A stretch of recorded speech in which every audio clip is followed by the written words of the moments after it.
Buenas tardes, soy Mauricio Yancane, soy ingeniero civil. Tengo el placer de darles clases, espero que puedan tener un buen aprendizaje. Y hoy les voy a enseñar lo que es vectores. ¿Cuál es el tema de vectores? Ok, muchos se podrán preguntar, profesor, ¿pero qué es un vector? Bueno, sencillamente, un vector es un segmento de recta dirigido, ¿sí? Ok, es un segmento de recta dirigido y las letras, ya sea la que sea, con la que ustedes vayan a nombrar el vector, se le coloca la letra y una flecha arriba de la letra. Ok. Los vectores se caracterizan o se diferencian de las cantidades escalares. En física hay dos tipos de cantidades: cantidades escalares y cantidades vectoriales. Ejemplos de cantidades vectoriales son la posición, la velocidad, la aceleración, el momento, el momentum también, o cantidad de momento lineal, fuerzas. Esas son cantidades vectoriales. ¿Por qué? Porque tienen magnitud, dirección y sentido. Mientras que las cantidades escalares son aquellas que tienen solamente magnitud. Ejemplo de ellas: la masa, el tiempo, el trabajo, la energía de un sistema. Entonces, fíjense, si tienen un vector B, ese vector va a tener una componente en X, en Y, más BY, en J, ¿sí? Ok, pero, profesor, ¿cómo representamos eso? Bien, en un sistema de ejes coordenados, ¿verdad? Si ustedes colocan el origen acá donde intersectan los dos ejes, X y ustedes, por ejemplo, pueden graficar un vector acá, pueden graficar otro vector acá, otro acá, otro acá, y así sucesivamente. Pero vamos a enfocarnos en el que está en el primer cuadrante. Deben recordar que este es el primer cuadrante, este es el segundo cuadrante, este es el tercer cuadrante y este es el cuarto cuadrante. Bien, si tomamos en consideración este vector B, él va a tener un ángulo. Y ese ángulo me va a servir para proyectar el vector en sus componentes Bx en Y y By en J. ¿Ok? Bien. Ese vector va a tener un módulo. El módulo, que se escribe de esta forma, es la magnitud vectorial o magnitud del vector o tamaño del vector. Sería Bx al cuadrado más By al cuadrado. Ok, si se fijan, podrán decirme, pero profesor, ¿de dónde sale eso? ¿Cuál es el fundamento de eso? Bueno, fíjense, si ustedes tienen Pitágoras y tenemos que Bx es el cateto horizontal, By es el cateto vertical y la hipotenusa es D, ¿verdad? Y tienen un ángulo θ, ustedes dicen seno de θ es igual al cateto opuesto sobre la hipotenusa. Coseno de θ es igual al cateto adyacente sobre la hipotenusa. Si dice tangente del ángulo, tangente de θ es igual a ¿qué? Al cateto opuesto entre el cateto adyacente. Pero profesor, ¿y Pitágoras? Bien, Pitágoras dice o establece que b cuadrado es igual a bx al cuadrado más by al cuadrado. ¿Sí? Por ende, si sacamos raíz de b al cuadrado, raíz cuadrada, de todo lo que está acá, al cuadrado más de y al cuadrado, ¿verdad? Se cancelan las raíces y queda b es igual a la raíz cuadrada de bx al cuadrado más by al cuadrado. ¿Bien? Entonces, esto sería para calcular la magnitud del vector. Ahora, este vector podría ser posición, velocidad, aceleración, fuerza, depende del problema, depende del tópico que estemos tocando en la clase. Entonces, ¿qué otras cosas podemos decir? Bien, me voy a preguntar, profesor, ¿y qué son esta I y esta J? Esos son vectores canónicos. Y esos vectores canónicos se conocen como vectores unitarios. ¿Sí? Se le llama vector unitario porque su magnitud o módulo es la unidad. ¿Ok? Entonces, ¿qué sucede? Vamos a agarrar y hacer lo siguiente. Voy a borrar esta parte de acá. Voy a borrar esta parte de acá. Y voy a decir, bien, si decimos que B es igual a Bx en Y más By en J, hay otra forma de escribirlo o de expresar esto en forma trigonométrica. ¿Cómo sería eso? Bien, si tenemos este triángulo rectángulo, ¿verdad? Y uno dice seno de θ es igual al cateto opuesto de Y sobre la hipotenusa, que en este caso es módulo de B, ¿verdad? Y si tienen que coseno de θ es igual al cateto adyacente de X sobre el módulo de B, que es la hipotenusa, ¿verdad? Ustedes pueden escribir esto y expresar By y Bx en términos de seno y coseno. By será igual, lo que está dividiendo un lado pasa al otro lado multiplicando, y sería B valor absoluto por seno de θ.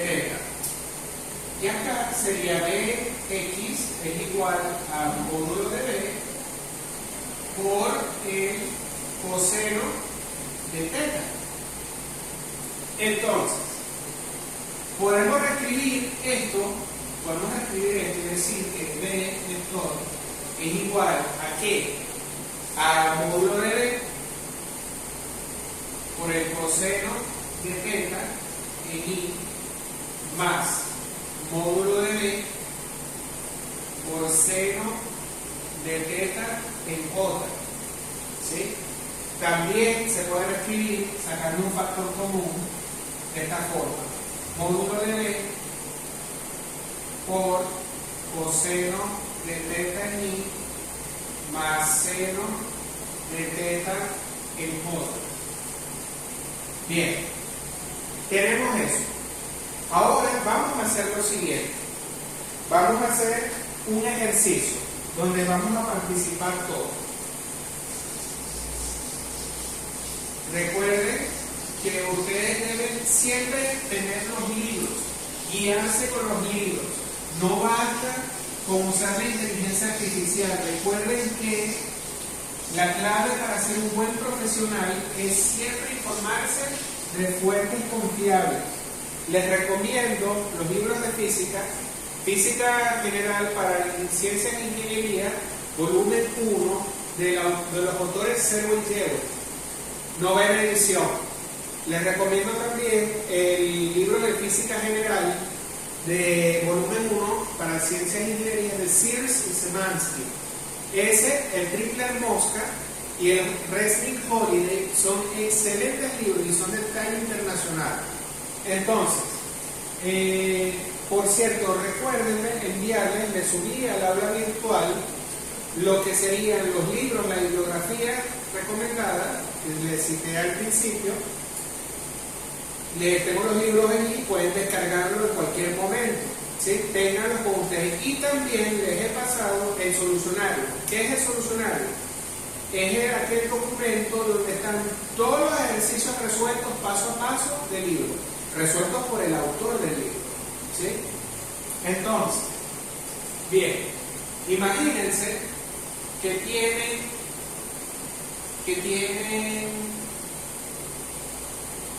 un semáforo.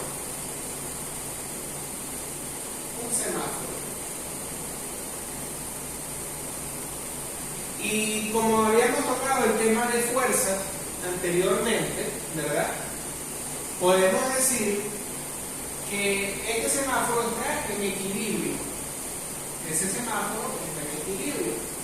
Tiene un ángulo θ, tiene un ángulo alfa, y ese semáforo pesa, o mejor dicho, tiene una masa de 10 kilogramos. Ahora, ¿por qué me podrán decir, profesor? ¿Por qué no dice pesa y dice tiene una masa? El peso es la fuerza con la cual la gravedad de la Tierra atrae a los cuerpos, o la gravedad de cualquier cuerpo celeste, ¿sí? La Luna tiene su constante de la gravedad, la Tierra también.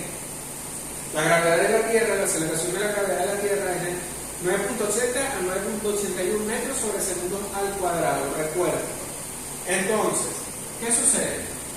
Sabemos que Newton tenía 3 leyes, ¿sí?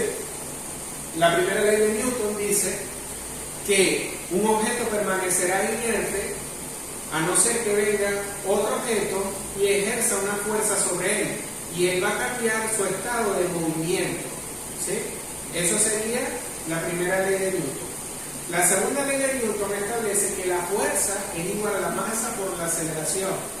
Y la tercera ley de Newton se conoce como ley de acción y reacción, donde la fuerza que yo ejecuto, por ejemplo, a la pared, va a ser correspondida por una fuerza de igual magnitud pero en dirección opuesta a la cual yo estoy ejecutando a la pared, ¿sí?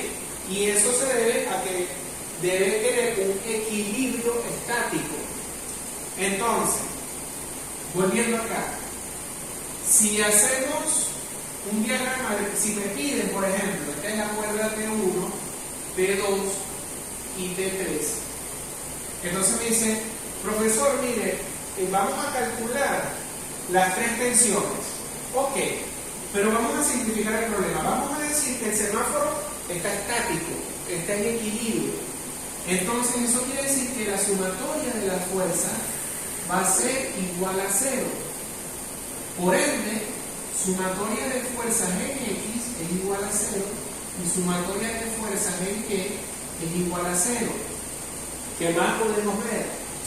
Que podemos tener, si sacamos diagrama de cuerpo libre del semáforo, ¿verdad? Dibujamos el semáforo y él va a tener un peso y va a tener una tensión, la tensión T3. Entonces, sumatoria de fuerzas en X es igual a 0 y sumatoria de fuerzas en Y es igual a 0. Pero yo lo escribo así, en X0 y en Y implica debemos establecer nuestro sistema de coordenadas, positivo a la derecha, positivo hacia arriba, y decimos tensión 3 va para arriba, menos el peso porque va para abajo, es igual a 0, porque está estático. Por ende, de esa misma ecuación, T3 es igual a T, la cual es igual a la masa por la gravedad, que a su vez es 10 kilogramos por 9.81 metros sobre segundos al cuadrado, y eso nos va a dar un valor. Entonces, ustedes calculen el valor y me dicen, y todos deben calcular, todos deben corroborar que tienen el mismo resultado. Entonces, una vez que yo determine el valor de T3, vamos a suponer que le ponemos omega, la letra griega omega, ¿verdad? Nos vamos a hacer el diagrama de cuerpo libre en el punto de concurrencia. ¿Por qué? Porque uno debe elegir como diagrama de cuerpo libre el cuerpo o partícula, ¿verdad?, que contenga el mayor número de fuerzas. Entonces, donde concurren las tres fuerzas es en el centro. Por ende, hago diagrama del cuerpo libre, ¿verdad?, del punto de concurrencia. Y digo, la fuerza T2, la tensión T1 y la tensión T3. Establezco mi sistema de ejes coordenados X y Y, ¿verdad? Ahora, ¿qué sucede? A mí me da el ejercicio de estos ángulos, teta y alfa. Teta por proyección sería este ángulo y alfa por proyección sería este ángulo. Entonces, para ver cómo proyectar ángulos les recomiendo el libro de Baldor, Geometría y Trigonometría de Baldor, Marco Aurelio Baldor, es tremendo libro. Entonces, agarramos y decimos, vamos a colocar los ángulos, aquí es teta y aquí es alfa. Decimos, sumatoria de fuerzas en X implica que T1 por el coseno de teta menos T2 por el coseno de teta, de alfa, es igual a 0. Y tenemos que la sumatoria de fuerzas en Y implica que T1 por el seno de teta más T2 por el seno de alfa menos T3 es igual a 0. Entonces, si yo conseguí T3, ¿verdad? T3 lo tengo, sí. Tengo alfa, sí. Tengo teta, sí. Tengo teta, sí. Alfa, sí. Por ende, puedo calcular seno y coseno. Y tengo T3. Solo tengo como indóminas T1 y T2 en estas ecuaciones. Entonces, ¿qué hay que hacer en ese caso? Un sistema de ecuaciones